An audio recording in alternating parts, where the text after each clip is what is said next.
Before Chukwuemeka Ojukwu declared the Republic of Biafra in May 1967, Isaac Adaka Boro had declared the Niger Delta Republic in February 1966. Boro had formed the Niger Delta Volunteer Force, an armed militia with members consisting mainly of his fellow Ijaw ethnic group, declared the Niger Delta Republic on February 23, 1966 and fought Nigeria's federal forces for 12 days, but they were eventually defeated and then jailed by the Ijaw-isokoboy federal military government for treason. Before he declared the Niger Delta Republic, Boro's father, a learned educationist, had offered his son sponsorship abroad to further his education rather than take up arms against the government. The senior Boro feared that the action would ruin the family, but Isaac Boro rejected his father's offer. However, he went on to fight for Nigeria against Biafra during the Civil War, but was killed under mysterious circumstances in active service on May 9, 1968, at Ogu, near Okrika, in Rivers State. He was 29. In this video, we shall take a look at the life and times of Isaac Adaka Boro, the first man to ever declare a breakaway republic from Nigeria.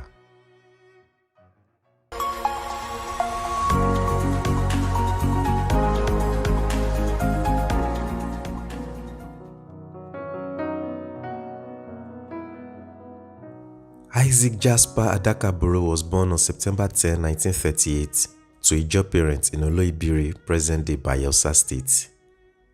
Ironically, Oloibiri was where crude oil was first discovered in 1956. The megadollars which then came with the discovery were not impacted on the area where the crude was coming from.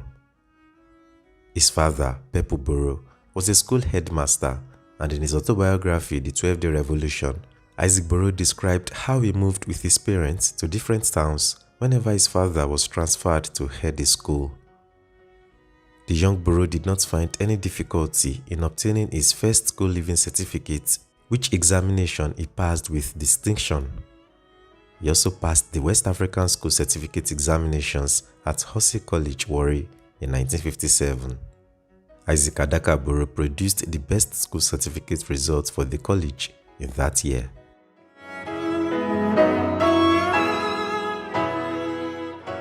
After completing a secondary education, Boro took up a teaching job before he joined the police force.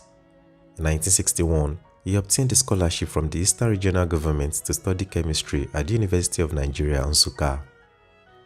Boro emerged as the president of the Student Union Government for the 1964-1965 session after 2 failed attempts. This was his first major role in a leadership position that made him very popular. Boro was so radical and courageous that as a student, he dragged the federal government to court seeking the nullification of the 1963 general election.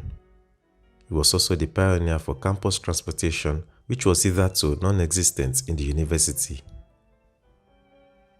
Boro paid attention to the unending political crisis in Nigeria and spent more time reading the thoughts of non-revolutionaries like Fidel Castro.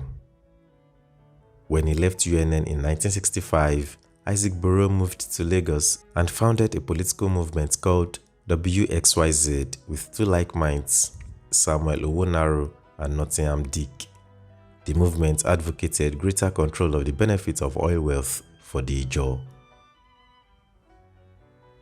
Boro, who was said to have a strong admiration for Prime Minister Abubakar Tafawa Balewa, condemned the coup that led to his assassination and said Major General Johnson Aguiyi-Ironsi's emergence as head of state convinced him that revolution was the only way out for the Ijaw people and advocated a rejection of the new regime. Boro questioned the legitimacy of such a violent change and needless show of disrespect for the Nigerian constitution, describing it as a direct affront on the covenant of federalism agreed on at independence. Notably, a few weeks after the military coup, Boro declared the secession of the Niger Delta from the rest of Nigeria.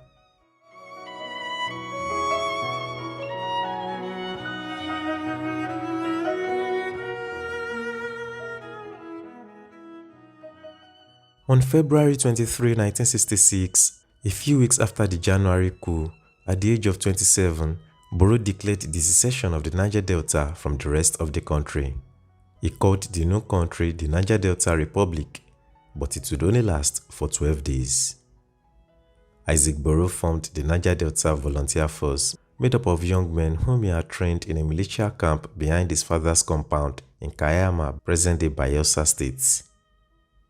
In a speech, Boro told his supporters that they were going to demonstrate to the world what and how they felt about oppression. Interestingly, his career, comfort, young family, and even his own life were nothing compared to the common good and interests which he sought to pursue. Boro and his comrades in arms were determined, resolute, and completely sacrificial to their cause. They envisioned a Niger Delta which would be the beacon of true civilization and progress. Despite the superiority and sophistication of the Nigerian army, Boro and his close associates, including Captains Sam Owonaro, Nottingham Dick, George Amangala, and so on, didn't see a possibility of failure. Aptly penned down in his autobiography, Boro avowed his commitment to truth and justice. He was sure of victory even when faced with death. His proclamation was the first time the unity of Nigeria would be put to test.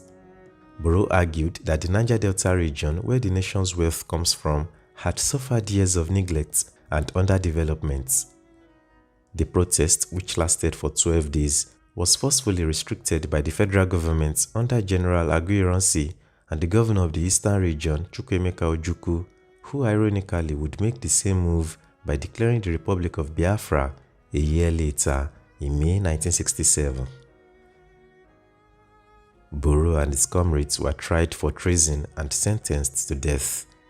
During his trial, he had remarked that there was nothing wrong with Nigeria but the lack of mercy in our activities. However, the military regime of General Yakubu Gowon, who succeeded the murdered Aguiyi-Ironsi in the July Northern Counter-coup, granted Boro amnesty on the eve of the Nigerian Civil War in 1967. He then enlisted and was commissioned as a major in the Nigerian army.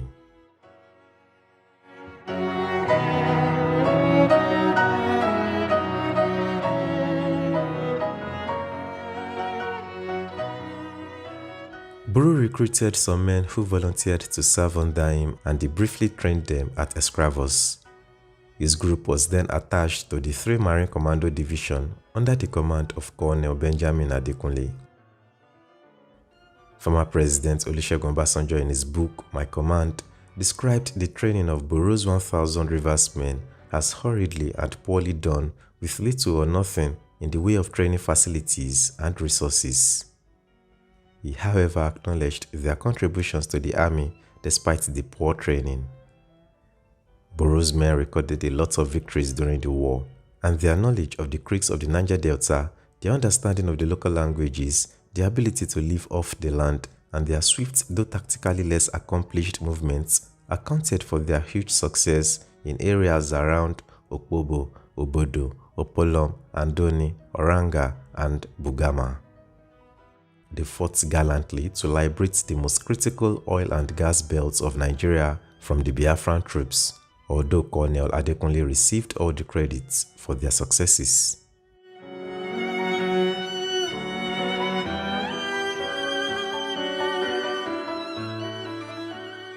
Boro died during the Civil War near Okrika in 1968.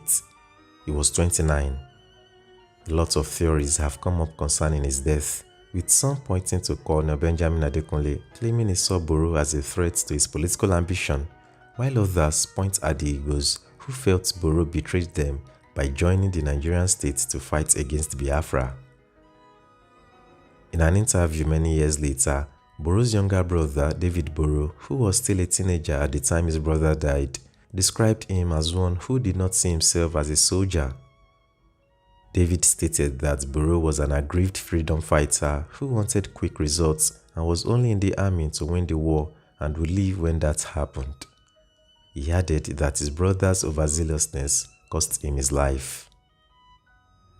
Olusegun Obasanjo also wrote in his book that Boro was killed by a fleeing rebel soldier whom he encountered during a private visit. The suspicions surrounding his death led to a weakening of the soldiers' morale and their fortunes began to dwindle. Major Isaac Jasper Adaka Boro was buried at the Ikoyi Cemetery, Lagos State, but his remains were later exhumed in 2013 and reburied in Yenagoa, the capital of Bayelsa State.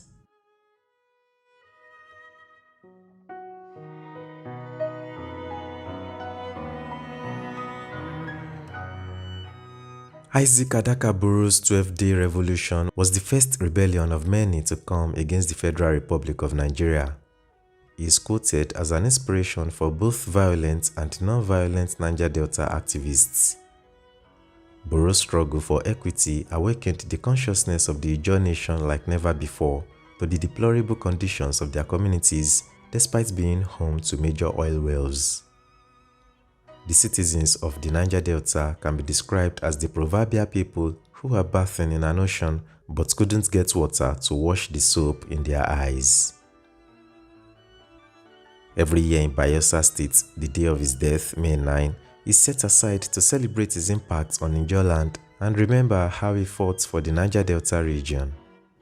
The late freedom fighter also has a park in Port Harcourt, Rivers State, named after him.